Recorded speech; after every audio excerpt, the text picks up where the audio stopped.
几多人韩世世界如有到人工的，人工的还可能是黑人亲好的朋友哦。不过对好教的人来讲呢，让人工的唔单止是新人的教的东西，也是一种综合艺术。后辈代表的文化是非常丰富的哟。有一个后生的小阿妹的双凤，伊想要了解日本的人工的文化。去年呢，申请通过为校委会的专门计划，亲身去到嘅来了解。也认真推翻有关人工嘅相关资料介绍，双方都希望有机会使得做一方面嘅研究，提记录下来。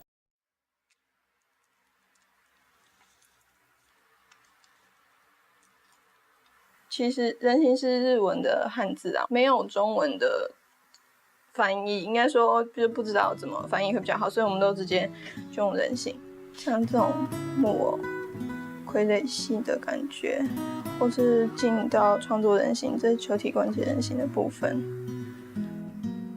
所以其实只要有人的形状的物品，都可以称作人形。那你最喜欢的是哪一种？你说我玩的很多介绍的话，我不太知道你是要我讲什么。双方讲人如好讲的东西，下班唔好嘅，骗人感觉是吧怪怪的。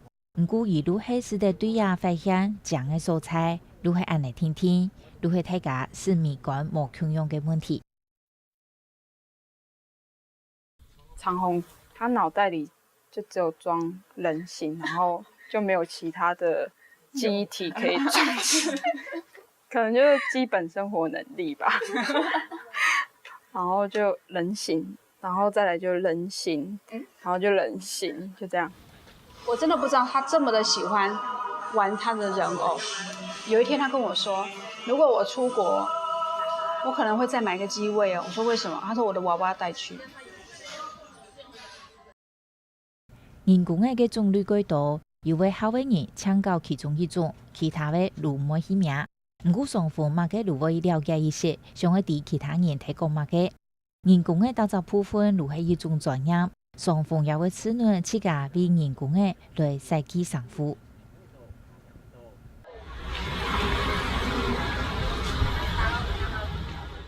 我一开始有想要尝试做一些跟客家结合，因为既然做了逐梦计划，跟客委会有关系的话，但是我发现如果是创作的话，一定都是还是从自己最喜欢，然后自己最熟悉的题材下手。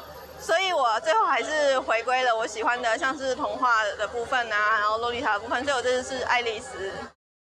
活在自己的小宇宙里面，对。可是他还蛮怡然自得，自己活在里面，对。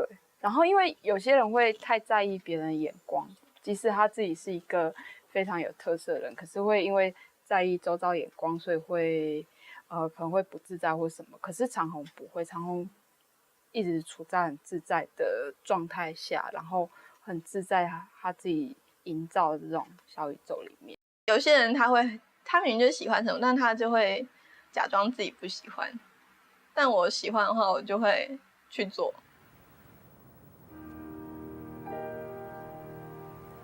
大一的时候非常的不怕死，也不算不怕死，就是忠于自己的人生嘛。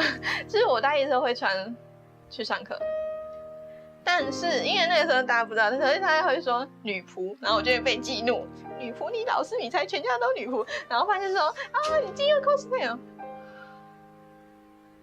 然后后来就无视之。我之后会发现说这样实在是压力太大，所以我会穿轻 Lolita， 就是 light， 就是不是 force， 就不是盛装，而是一个过渡。那当初为什么要这样做？你说为什么要这样做？我觉得因为衣服就是表现你个人，你怎么穿就是你那个人呈现给人家的状态。然后我觉得说，这是我喜欢的，而且它没有，应该说，那这本来就是日常生活啊，日本人都这样。你去日本街头真的不稀奇。觉得你的性格跟会喜欢人形上面有没有关联？我觉得可能有一点是人心很安静，该这样讲吗？我觉得这样很奇怪，这样讲好像很奇怪，但是就是应该说，我一直在做事情的时候，都是我很讨厌很吵的地方，然后人心也是一个很静态的一个，就算你去看展览或者什么，也都是很安静的空间。高中假下，双凤本来太好，想要考赛季课呢，不过妈妈唔过支持，认真也提花钱呢。双凤也是在体谅妈妈，是由囤自家嘅兴趣标准，然后实现。不过妈妈里面感觉自家嘅时间做唔错嘅。其实那时候，他选学校的时候，我有跟他说，我没有那个财力，因为一个人要养2个孩子，如果你要念私校的话，你会过得很辛苦，我也会很辛苦。那个时候我没有想那么多，我只想，哎呦，长虹好贴心哦，他会愿意选择，他这么高的分数会愿意选择在新竹的学校。我没有想到说他这么的委屈，他觉得说，他为了配合我，他去选择念我喜欢的学校，可是他却委屈了他自己。是事后这几年他讲出来，我发现我错了。唔係好實際嘅，雙鳳感覺自家歸男生唯一的創作者，唔過亦希望追求韓國國嘅層次，彌補台灣對年輕文化研究嘅不足。我想要的是一个更高的层次，就是我会想要知道他们发生什么事，我会想要去写，或者我想要可能不是告诉别人，但就是记录下来。台湾并没有人在做这方面的研究，你要怎么做，都是要自己去想办法。应该说你的同伴太少，然后理解的人也很少，所以你会走得很辛苦。有些人会为自己设一些什么几年什么计划，我觉得我目前还没有这样的想法，因为还是一个过渡的阶段，我觉得还可以去摸索，毕竟我还很年轻。